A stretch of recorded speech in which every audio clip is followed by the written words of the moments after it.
అవసరం ఉంది. రెండోది, ఆయన వ్యాపారం కోసం ఆలోచించలేదు, సమాజం కోసం ఆలోచించాడు. అందుకే 1969లో అన్నదాత పేపర్ తీసుకొచ్చాడు. మొట్టమొదటిగా మీడియా పెట్టక మునుపు అన్నదాత పేపర్ మ్యాగజైన్ తీసుకొచ్చి తద్వారా రైతులకు మెరుగైన సేవలు అందించడం కోసం ఎనలేని కృషి చేసిన వ్యక్తి. ఇకపోతే 1974 ఆగస్టు 10న ఈనాడు తీసుకొచ్చాడు. విశాఖపట్నంలో మొట్టమొదటి ఎడిషన్ పెట్టాడు. మామూలుగా ఎవరైనా మీరు ఒకసారి చూస్తే ఒక ఎడిషన్ పెట్టిన తర్వాత సాటిస్ఫై అయ్యేవాళ్ళు. ఆయన ఈరోజు 5 దశాబ్దాలుగా ఈనాడు పేపర్ను అభివృద్ధి చేసిన విధానం చూస్తే ప్రజాగళంగా ఈరోజు ఈనాడు అనునిత్యం ప్రజా చైతన్యం కోసం పనిచేస్తా ఉంది.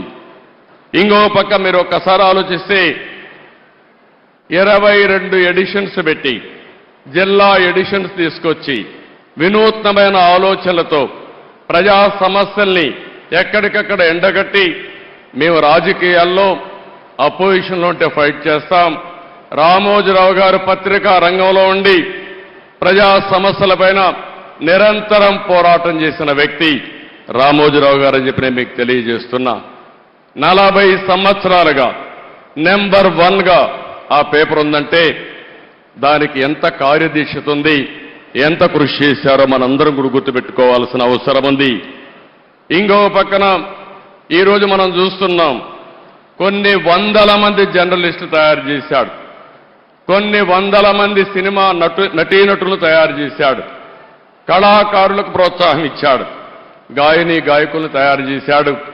ఇలాంటి అనేక కార్యక్రమాలు చేసిన వ్యక్తి రామోజీరావు గారు. ఇంకో పక్కన మీరు చూస్తే వ్యాపారంలో మన ఇండ్ల దగ్గర తయారు చేసే పచ్చళ్ళని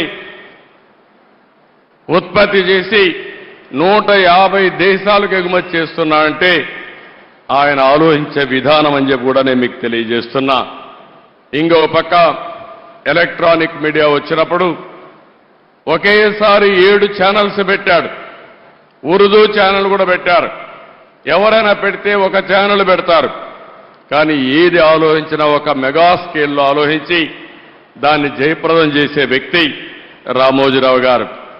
ఇకపోతే హైదరాబాద్లో ఫిల్మ్ సిటీ ఏదైతే ఈరోజు హైదరాబాద్ అభివృద్ధి అయిన తర్వాత ఫిల్మ్ సిటీని కూడా ఎవరు కూడా ఇంత స్కేల్లో చేస్తామని దీన్ని జయప్రదం చేసే ధైర్యం ఉండదు.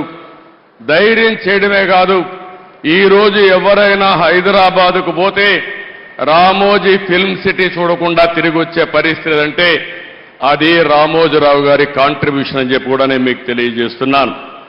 ఇలాంటి మనం చూసినప్పుడు ఏదైనా ఒక విపత్తు వచ్చినప్పుడు సేవాభావంతో ముందుకు పోయారు. అనేక సందర్భాల్లో చూశాం. మన రాష్ట్రంలోనే కాకుండా వేరే రాష్ట్రాల్లో కూడా తుఫాన్ వచ్చినా ఇంకా ఏమైనా సమస్యలు వచ్చినా అక్కడ ముందుండి సేవలు అందించారు. పెదపారుపూడిలో కానీ తెలంగాణ నాగన్పల్లి గ్రామాలను దత్తత తీసుకుని ఒక 25 కోట్లు ఖర్చు పెట్టారు. కోవిడ్ సమయంలో 2 రాష్ట్రాల్లో ఒక 20 కోట్ల రూపాయలు ఖర్చు పెట్టి ప్రజలకు సేవలు అందించిన వ్యక్తి.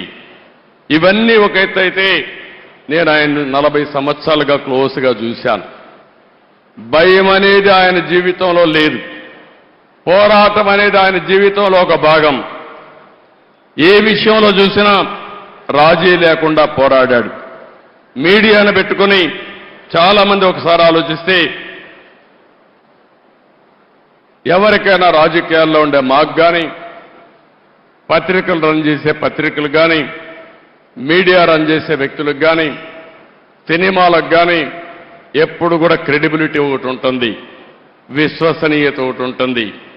అందుకే ఎన్టీ రామారావు గారు తెలుగు జాతి ఉన్నంత వరకు నెంబర్ 1గా ఎట్టుంటారో ఈ రాష్ట్రానికి సేవలు అందించిన వ్యక్తిగా తెలుగు జాతి శాశ్వతంగా గుర్తుపెట్టుకునే వ్యక్తి రామోజీరావు గారు అని చెప్పి నేను మీకు తెలియజేస్తున్నా. ఈరోజు ఇంకొక పక్కన మీరు ఆలోచిస్తే ఎక్కడికక్కడ రేటింగుల కోసం పోరాడే రోజులు, మ్యానిపులేషన్ చేస్తూ అధికార పార్టీ ఏ పార్టీ ఉంటే ఆ పార్టీ దగ్గరికి పోయి పనులు చేసుకునే రోజుల్లో నేను చూశాను ఆయన్ని.